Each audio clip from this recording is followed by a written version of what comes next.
If you're watching this, you're probably thinking about reaching out to us. Maybe you already have. Before you spend a call asking me the same 8 questions I get asked almost every week, let me just answer them. If you've still got questions after this, that's a better call to have, and we'll start further down the road. I'm Christopher Richardson, Principal Analyst and Research Director at Galson Research. Here's what people actually want to know. We're a technology research and training organization. We research the technology domains that matter most to small and mid-sized businesses, and we turn that research into tools and advice that leaders can use to make decisions. We are not a vendor. We don't sell you software, and we don't resell anybody's software. We don't take a finder's fee for pointing you at a product. What we sell is a clear, honest read on what to do and why, grounded in research instead of someone's last 3 jobs. We serve 3 groups: fractional technology leaders, the fractional CTOs, CIOs, CISOs working across several SMB clients, MSP and MSSP owners building programs for those same clients, and SMB executives who are being asked to make technology decisions without a full-time CIO in the building. Who it's not for. If you're a large enterprise with a deep internal research function, you already have most of what we provide.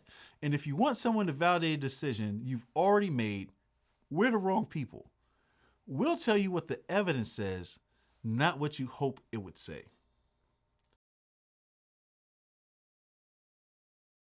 A lot of our research is free. The Insights blog at blog.galson.com is free. Most of the reports we publish are free to download.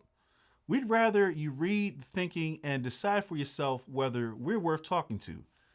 The things you engage us for are these: the Technology Prioritization Index, our TPI, which ranks technology domains by business impact, the Expert Network, where you get vendor-neutral guidance from someone with nothing to sell you, Galson Research Lab, where you and your team can pressure test a strategy before it becomes a budget line, and Leader's Edge, which gives fractional technology leaders ready-to-use presentations, training, and resources for client conversations.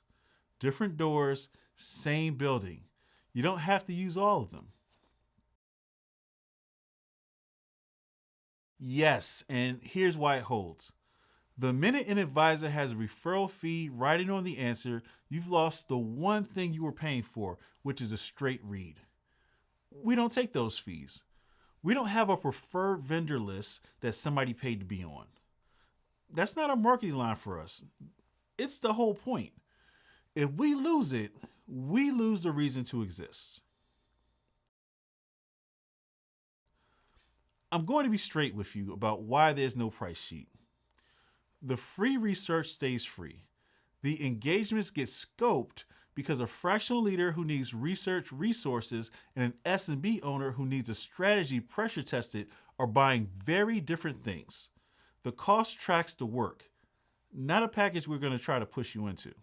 So the honest answer is, it depends on what you actually need, and the first conversation is where we figure that out.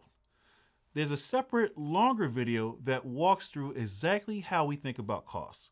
Watch that one if pricing is your main question. No, I'm critical of the AI hype, and the data backs me up. A lot of Gen AI spend isn't producing returns, and it's not because the technology is fake, but because companies bought capability before they bought the conditions to use it. The model was ready, the organization wasn't. So before should we adopt AI, we ask whether you're ready to absorb it. People, process, systems, data, change, and culture. If those 6 aren't in shape, the model won't fix your business. It just makes your existing problems run faster. Sometimes our honest recommendation is to wait. Restraint is a strategy. And when it's the right answer, we'll say so.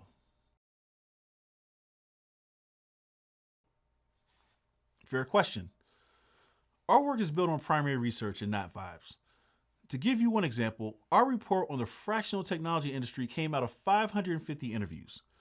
The TPI scores every technology 1 to 3 across 7 business factors the same way every time. So you can compare domains on a common scale instead of on who pitched the hardest. We also distinguish between an opinion grounded in research and an opinion grounded in one's personal experience. Both can be useful, but only one scales. When you're spending real money, you want the second kind in the room. Lower stakes than you think. Read something. Start with the blog or report. If it's useful, take the next step, which is usually the TPI or a conversation about your specific situation. If it's not useful, you've lost nothing. That's the 8. Let me tell you the one thing underneath all of them. The leaders I respect most in this market aren't the ones with the strongest opinions about AI. They're the ones still asking good questions while everyone else is posting hot takes. I try to remove the shame, the embarrassment, and the pride from learning this stuff. You don't have to pretend you already know. So, if a question I just answered raises 3 more, good. That's the conversation worth having. You can reach me directly. My DMs are open and so is my inbox. Or start with research at Galson.com.